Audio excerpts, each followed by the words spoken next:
Halo semuanya, perkenalkan saya Lisadi Purnama Putri dari Pendidikan Administrasi Perkantoran, Fakultas Keguruan dan Ilmu Pendidikan Universitas 11 Maret, Surakarta. Pada kesempatan kali ini, saya akan membahas tentang prosedur penyimpanan surat masuk. Nah, ada yang tahu apa itu surat masuk dan bagaimana prosedur penyimpanan surat masuk? Yuk kita bahas.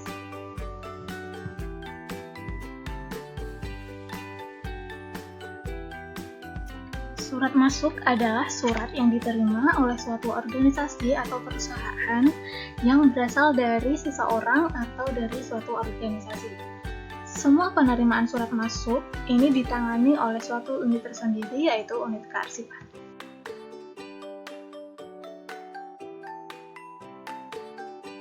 Nah, prosedur penyimpanan surat masuk ini terdiri dari 7. Yang pertama ada penerimaan surat, kedua penyortiran surat, 3 pembukaan surat, 4 pengagendaan surat, 5 pengarahan dan penerusan, 6 penyampaian surat, dan yang terakhir ketujuh ada penyimpanan.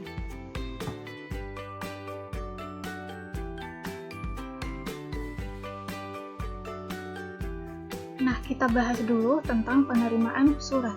Surat-surat yang masuk akan diterima dan dikumpulkan pada suatu bagian tertentu untuk selanjutnya diteliti alamatnya satu persatu apakah alamatnya benar atau tidak. Apabila alamatnya benar, maka selanjutnya kita ke tahap yang berikutnya sampai dengan pencatatan sampai dengan penyimpanan. Namun apabila surat-surat yang diterima ini bukan ditujukan kepada perusahaan kita, maka kita harus menyerahkan kembali kepada kurirnya.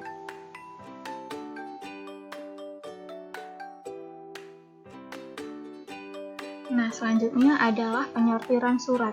Penyortiran surat masuk ini merupakan kegiatan memisahkan surat-surat yang diterima dari kantor atau instansi lain ke dalam kelompok atau golongan-golongan yang telah ditentukan. Selanjutnya, surat ini dapat dipilah berdasarkan yang pertama, kualifikasi, ada rahasia, penting, dan biasa. Selanjutnya yang kedua ada urgensi, telex, faxmail, telegram, radiogram, serta surat kawat. Yang ketiga ada unit organisasi, menurut tujuan surat seperti pimpinan atau kepala bagian.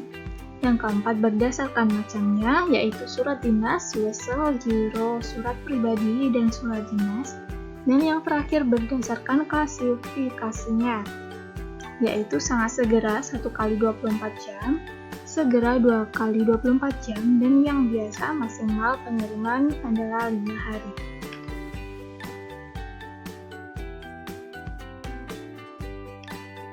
Nah, selanjutnya adalah pembukaan surat.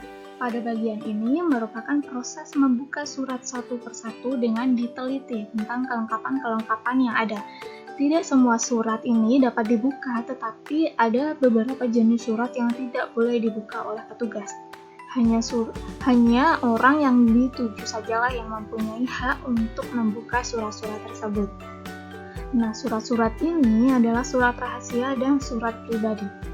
Surat rahasia dan surat pribadi ini diketahui oleh agendaris melalui amplop surat tersebut. Biasanya pada amplop surat ini terdapat sebuah kode, misal surat rahasia berkode R atau RHS.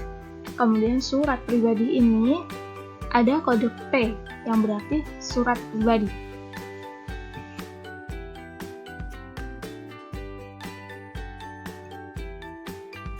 Selanjutnya adalah proses pengagendaan surat, di mana setiap surat masuk ini akan dicatat pada buku agenda surat masuk.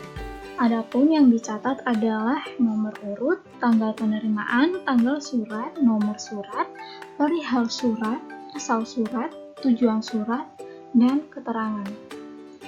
Nah, buku agenda ini dibagi menjadi 3 macam. Yang pertama ada buku agenda tunggal, kemudian buku agenda berpasangan, dan buku agenda kembar, seperti yang telah tertera di layar. Yang pertama, buku agenda tunggal merupakan buku yang mencatat surat masuk dan surat keluar sekaligus secara berurutan atau campuran pada tiap-tiap halamannya.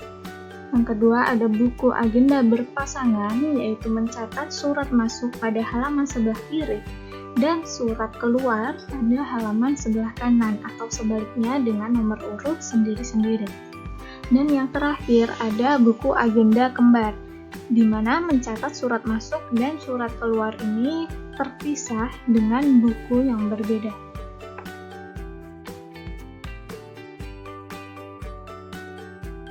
Nah, setelah mengagenda surat, tahap selanjutnya adalah pengarahan dan penerusan.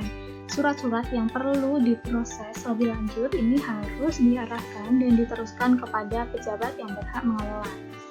Kegiatan pengarahan dan penerusan ini mulai dari surat masuk harus disertai lembar disposisi oleh sekretaris. Selanjutnya diteruskan kepada pimpinan atau kepala bagian untuk memperoleh tanggapan atau isi instruksi atau informasi dari lembar disposisi. Kemudian surat disampaikan kembali kepada sekretaris untuk selanjutnya diteruskan kepada unit pengolahan surat untuk diproses dengan lembar disposisi.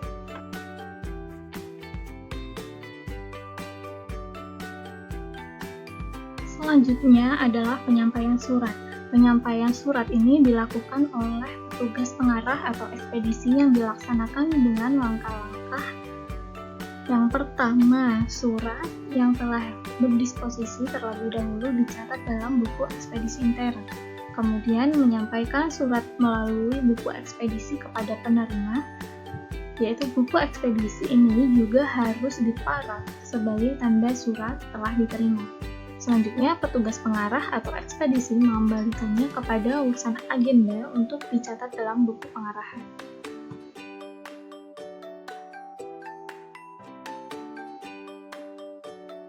Langkah terakhir yaitu penyimpanan. Yang pertama, meneliti tanda-tanda berkas tersebut sudah dapat disimpan.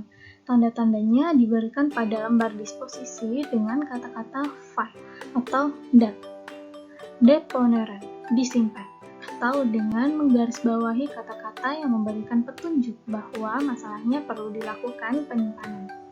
Selanjutnya, mengindeks, yaitu langkah pemberian kode untuk nama pengirim, perusahaan, instansi pemerintah, dan nama organisasi yang terhimpun. Selanjutnya, kegiatan menyortir, dan yang terakhir menyimpan ke dalam folder tertentu.